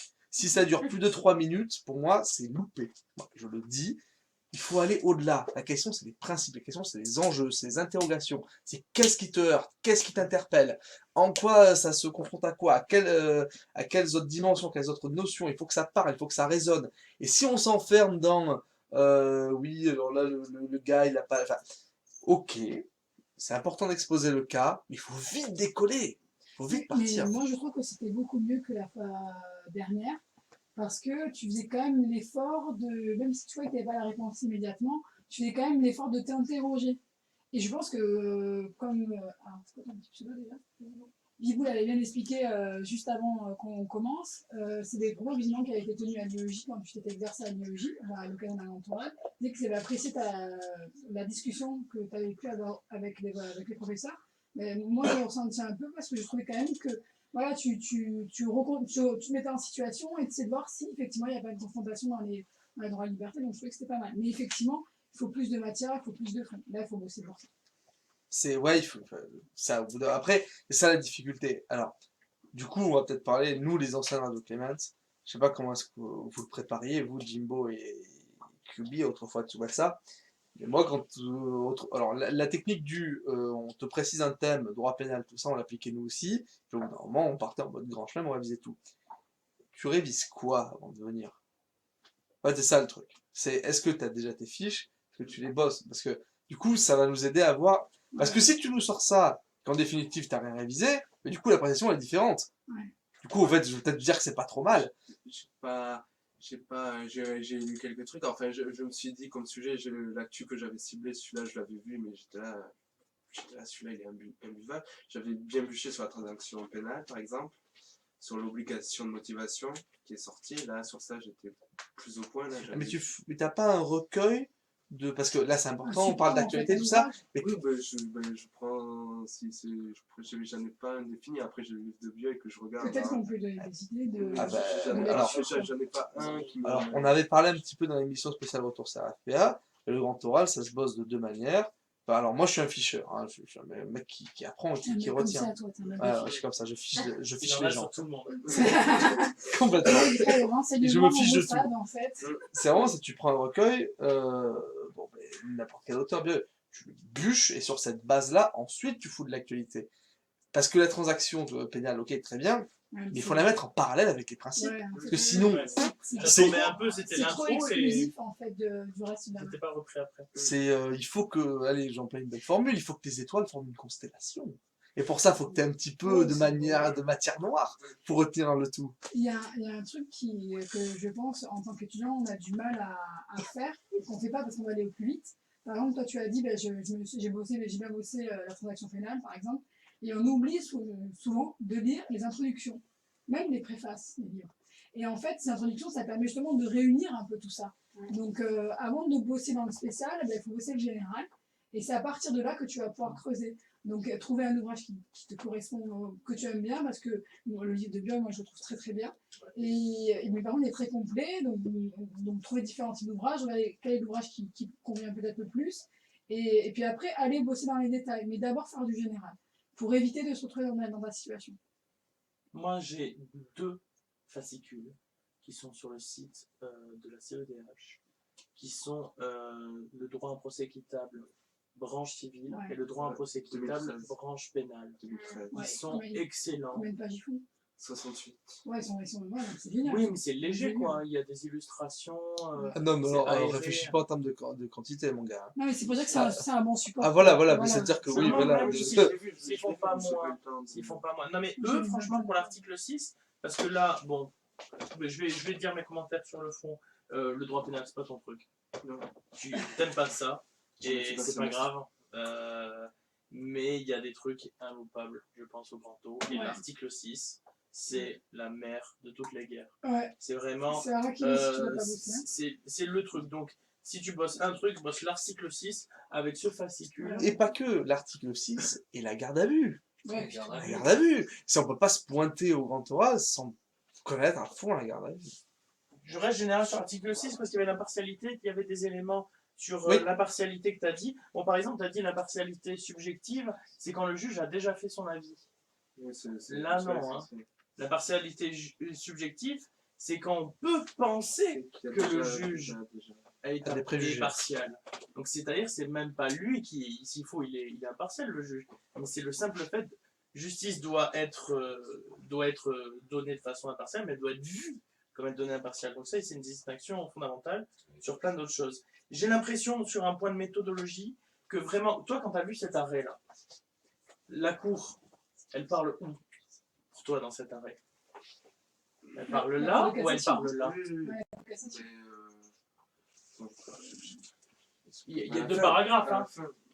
Parce que j'ai l'impression que tu as pris le milieu du paragraphe comme étant argent comptant, parce qu'on dit, tu as parlé sur la renonciation au droit à un avocat. En fait, on pense que tu as mal interprété. Enfin, non, même, pardon, excusez-moi, je me suis trompé en désignant. Ça, là, ça, c'est la cour d'appel. Oui, je sais. Et donc, la cour d'appel, elle parle de renoncer à un avocat, etc. Mais la cour de cassation, elle n'en parle pas du tout. Et en fait, on n'est pas là-dessus. Ça même, tu peux le prendre et tu peux faire pouf. Tu peux le rayer. On s'en fout de ce que la cour d'appel dit. Ce genre d'arrêt, pour élargir, on prend le dernier attendu, en général, on ne se trompe pas, sur un arrêt de rejet, et on prend le dernier attendu, et là, tu te bases sur 4 lignes. Et ça sera beaucoup plus simple. Parce que là, dès que tu vois l'arrêt énonce que, l'arrêt, c'est l'arrêt de cour d'appel. Donc ça, rentre pas dans les considérations des moyens des parties ou de la cour d'appel. Honnêtement, on s'en fout. Tes propos, peut-être pour les faits au début, mais on a eu l'impression que tu avais mal interprété. Mais les faits, c'est déjà un autre.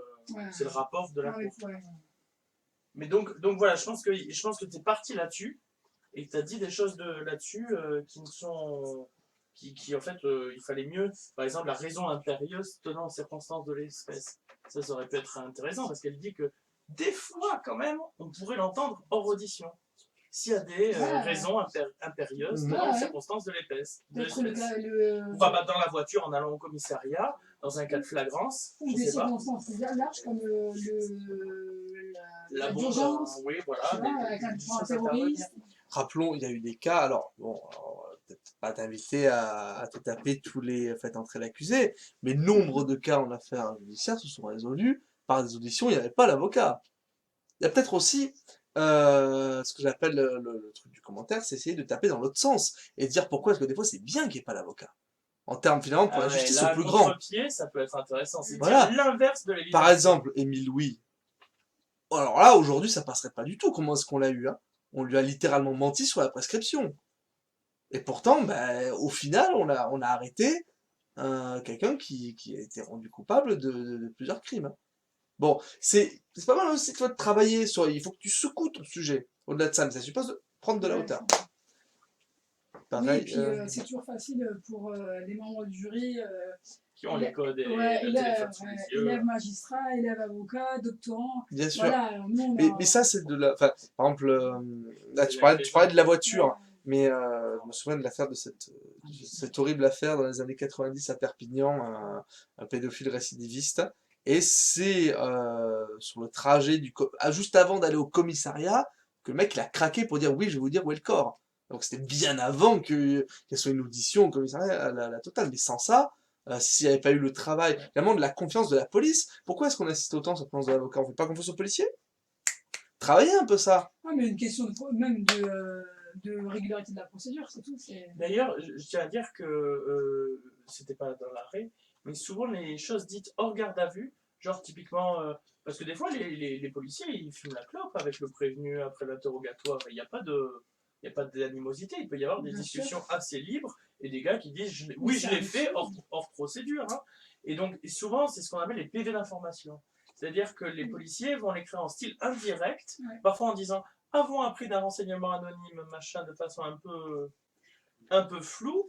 Des choses comme ça. Mais par contre, c'est bien spécifié aux OPJ et APJ que quand ils obtiennent une information hors le cadre d'audition ou de confrontation, ils doivent à l'occasion d'une audition ultérieure, dire est-ce que vous répétez ou est-ce que vous. Et revenir sur les propos pour pouvoir les Pour inscrire le faire acter en procédure. procédure. Voilà.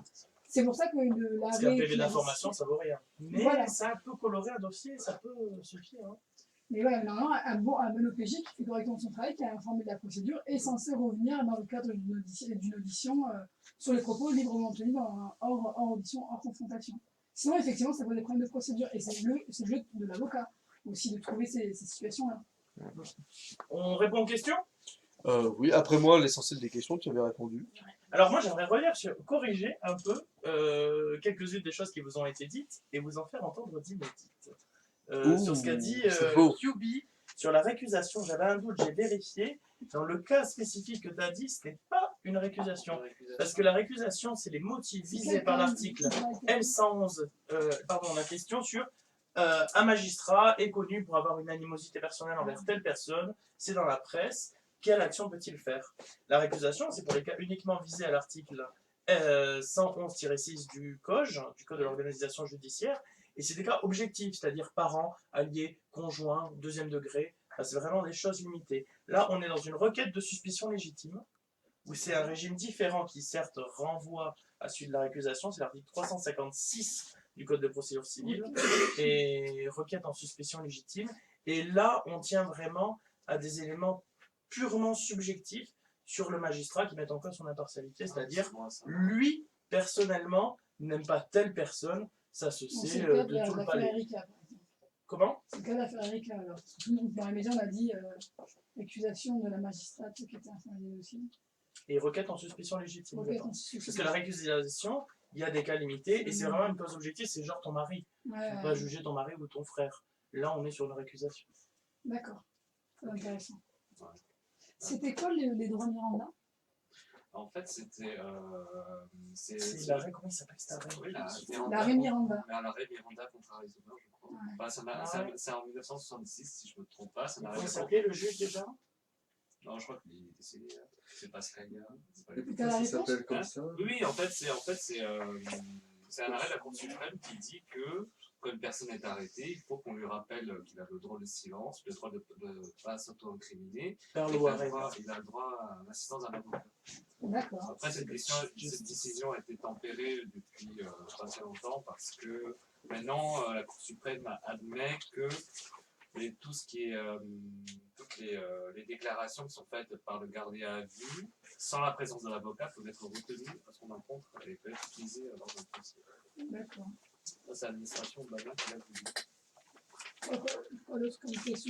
voulu. Sur l'indépendance du parquet, là, parmi l'article 6 qui est phare, mais alors parmi ça, il y a l'arrêt Medvedev et l'arrêt Moulin. Là, quand même, il y en a deux à savoir, c'est ceux-là. Medvedev, il n'avait pas condamné la France sur ce fondement. Non, c'est l'article 5. En fait, dans Medvedev, ils ont prononcé un avertissement, ils disent que si vous continuez comme ça, on va condamner la France. Ce que n'a pas fait la France, un peu. En plus, c'est extrêmement d'actualité, là. Avec la moralisation de la vie publique. Et justement, je voulais rebondir là-dessus. Je les ai relus hier soir, ces arrêts et des commentaires. Parce qu'à chaque fois, ce sont des évidences. Il y a toujours des subtilités dans ces arrêts. Et en fait, on dit par exemple l'indépendance du parquet. Il y a des réformes, on dit des réformes constitutionnelles, notamment leur mode de nomination par le CSM. Est-ce que c'est avis simple, avis conforme du gouvernement, etc. Et on dit, est-ce que ça suffirait à rendre le parquet indépendant? Non, parce qu'il y a un autre critère qui est employé dans ces arrêts-là et qui, lui, est imbattable, parce qu'ils disent indépendant vis-à-vis du pouvoir exécutif, mais aussi vis-à-vis des partis.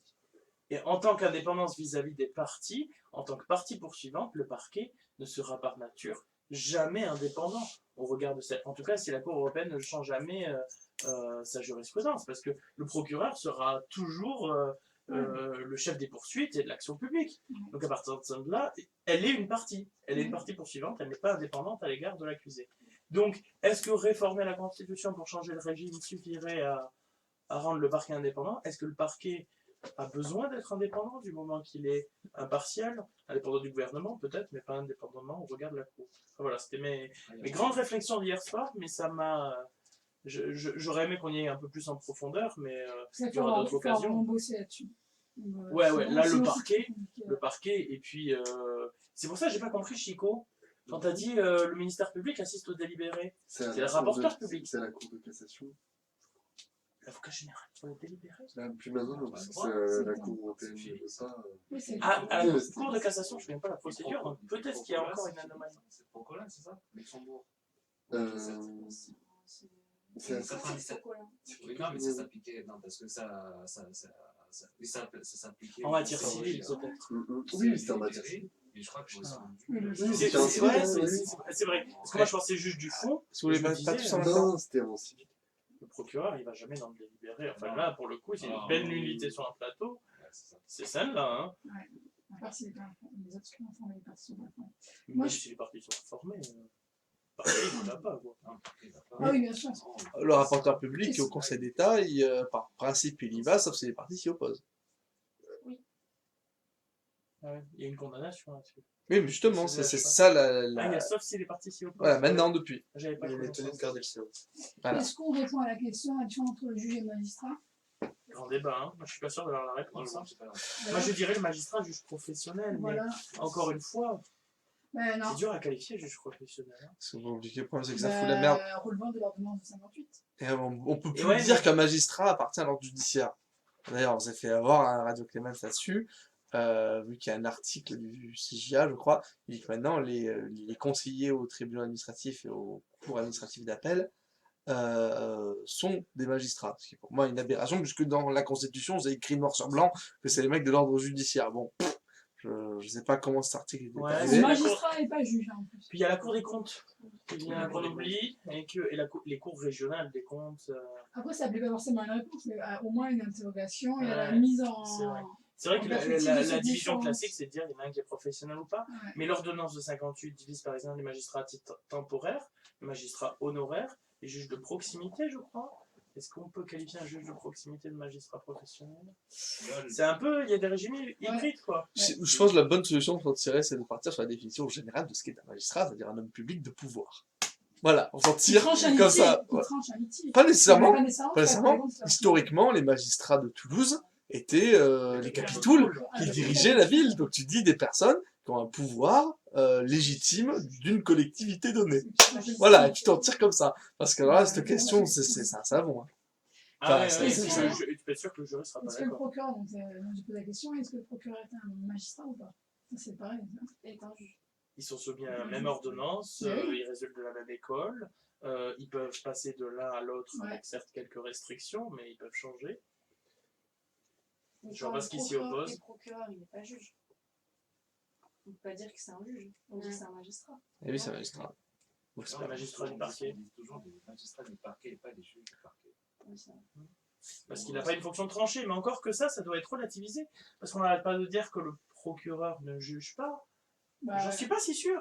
Le procureur, il passe sa journée à prendre des décisions. Hein. ouais, bien sûr. Et il Quand décide de s'agit l'action classer publique ou déjà. pas classer, Mais c'est oui, déjà un jugement. en premier lieu, l'orientation des procédures, Ouais. la suite à donner aux enquêtes. Il Ouais. intervient beaucoup, par exemple, en matière, on n'y pense jamais, en matière de En procédures matière collectives. civile. En matière civile. Voilà, les Pour procédures les, noms, les changements de nom, l'état civil, les actions en rectification de l'état civil. la procédure d'adoption. Il a sous son contrôle les officiers d'état civil. En matière de procédure collective, c'est lui seul qui peut demander à une prolongation exceptionnelle de la période d'observation de l'entreprise. Ouais.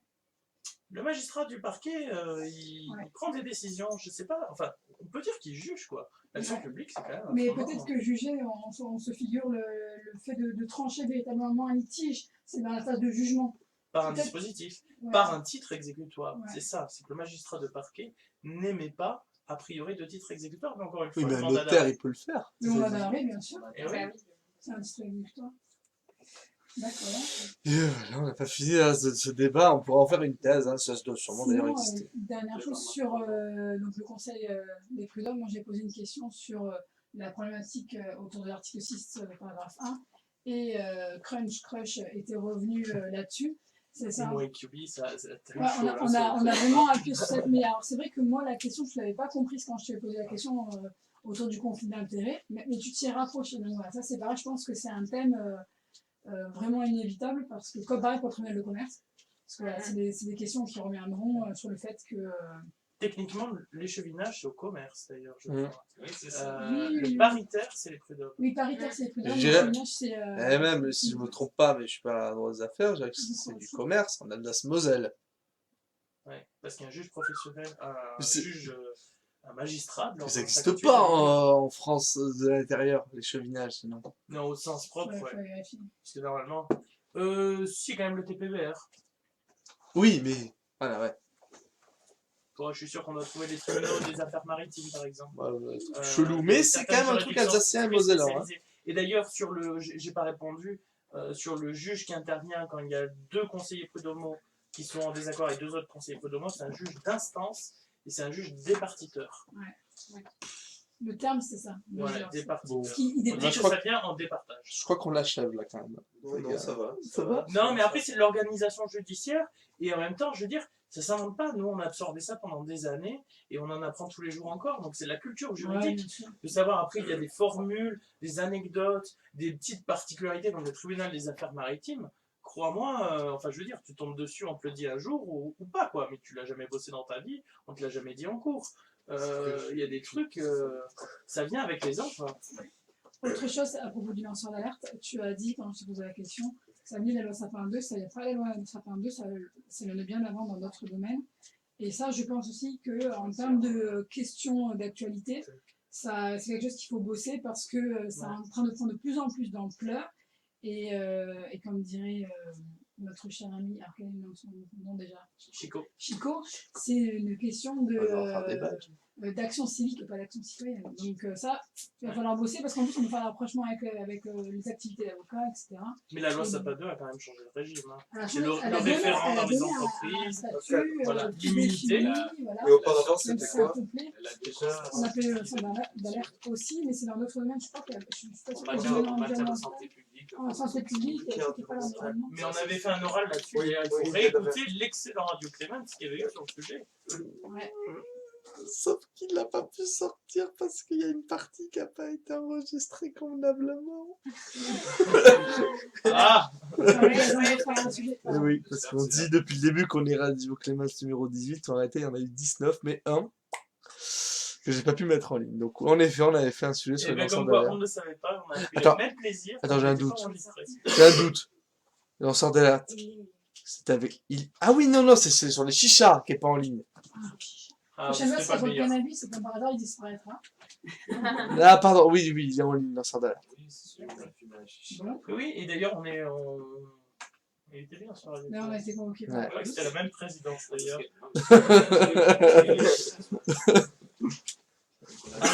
Alors, allez, on essaie de revenir un petit peu.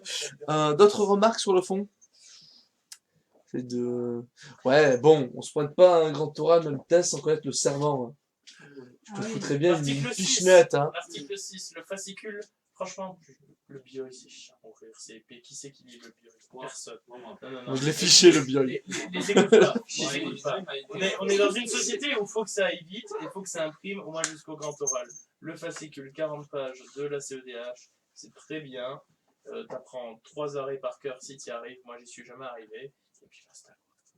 Enfin, je veux dire, il faut juste être carré sur les grandes notions. Tu ne pourras jamais rien savoir dans le détail. Je sais, Clémence, que... Non, je suis d'accord avec ta philosophie. Mais t'as droit au Non. code. Ouais, mais ouais, oui. Alors, hein, le code, si jamais tu te pointes au grand oral en disant c'est dans le code, YOLO. Oui, très bien. Oui, durant les 30 minutes de questions, t'as pas le code. Donc, je suis d'accord avec ta théorie. C'est pas là que tu clashes un arrêt. Mais... Si, pour la frime, mais pour faire bien Non, voir, c'est mais... pas une question de frime. C'est une question, ça transforme un avis en argument. Ah, là, je suis d'accord. Ouais. Alors, je dis pas, tu as raison, philosophiquement, je te rejoins. Cela étant dit, ça n'empêche pas d'assurer ses arrières en ayant de bonnes bases, de bonnes connaissances. Ah, c'est toujours Moi, mieux je pense que c'est toujours mieux de connaître ses Voilà. arrêts. Parce qu'il y a une très grande différence, de c'est que laver tes dents tous les jours et de manger 5 quand on passe 45 minutes, Ça, je suis d'accord. 45 minutes, c'est Mais vachement on a pas plus toujours stressant d'émettre un avis que de te dire oui, j'ai cette décision en tête et je peux lui mettre cette punchline. Ça rassure. Et du coup, tu deviens plus éloquent parce que tu es rassuré. Mais je suis d'accord avec toi, on Je connaît suis pas tout. admiratif de toi, Clémence. C'est une déclaration d'amour que je te fais. Je ne sais pas comment. C'est toi le héros de retenir Clémence. tous ces arrêts. Moi, j'en apprends un, il y en a un autre qui sort. C'est dans l'incapacité absolue. T'as pas fait un droit européen à Strasbourg, Non, mais hein puis surtout, c'est se condamner à les apprendre toute sa vie. Parce que des arrêts, il y en a tous les jours. Et ça va changer tout le temps et ça va jamais s'arrêter. Autant la loi a une certaine fixité, mais la C'est pas, jurisprudence... non, c'est pas tout, non, c'est pas, je pense pas que dans ma carrière professionnelle, je serais appelé à les apprendre par cœur comme là, c'est pas la même chose. Passer un examen et passer une plaidoirie, c'est pas le même exercice. C'est vrai. Oui, alors, un petit conseil, tu vas sur le site de la Cour européenne des droits de l'homme, tu vas dans les fiches thématiques, tu télécharges toutes les fiches. Ils synthétisent tous les arrêts les plus importants et s'actualiser. Ouais, S'actualiser. Moi, ce que je fais... un bouquin fondamental, tu bosses des actus, Ouais, et tu réfléchis derrière. S'actualiser tous les jours. Tu peux, mais c'est pas, oui, mais le problème, c'est que du point de vue de la Cour européenne des droits de l'homme, et c'est pas du reste, alors. Non, parce qu'ils synthétisent la solution, après tu fais ton avis si tu veux, mais au moins tu sais ce qu'ils ont dit. C'est cool, mais ça cause pas du droit français, oui, par exemple. Après, comme ça va pas obliger à lire 100 pages totalement dégueulasses à lire. Ouais, mais alors, moi, ouais, ok. Attendez. C'est surtout pour moi, ça, je l'ai bossé comme ça, à une époque où je devais me taper toutes les petites matières à l'oral. Et j'avais que 10 jours entre mes écrits et mes oraux. Tu commences début septembre, ton grand oral, il est quoi, en novembre, octobre? Bon, alors, vu que t'as plus que ça avec une épreuve de langue pourrie au CRFPA, tu t'en donnes les moyens, là, tu vas pas commencer à te limiter en termes de pages. Tu te fixes un cap, tu te dis, je sais pas si t'apprends pas, comment tu bosses, mais tu retiens ou si tu t'inspires. Mais tu te fixes un objectif plus ou moins réalisable, un horizon. Et putain, t'y vas.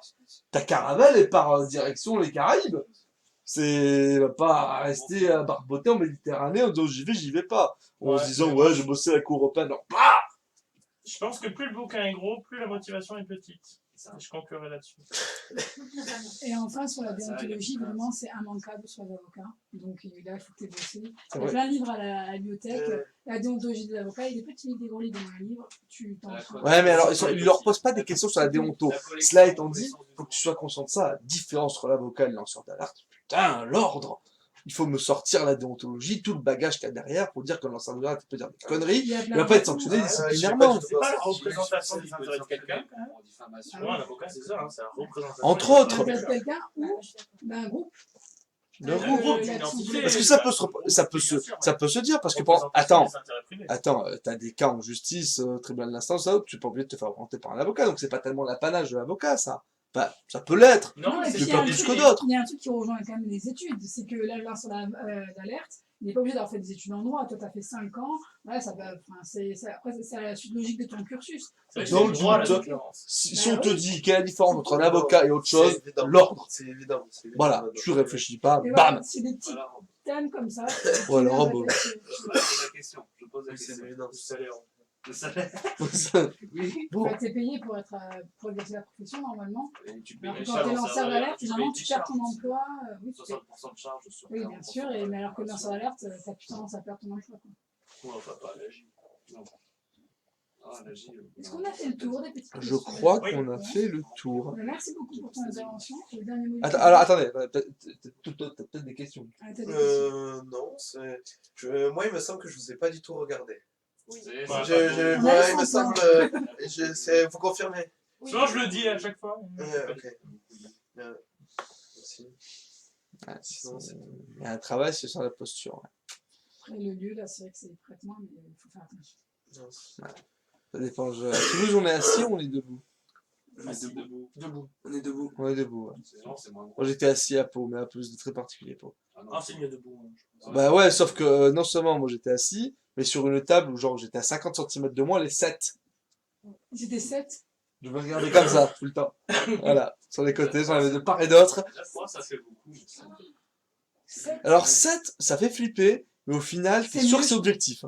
Et il y a un truc qui est très bien pour 7, je sais pas si vous avez remarqué, c'est que plus il y a d'intervenants, plus en fait les questions vont être moins approfondies, à part si on arrive à rebondir les uns sur un thème.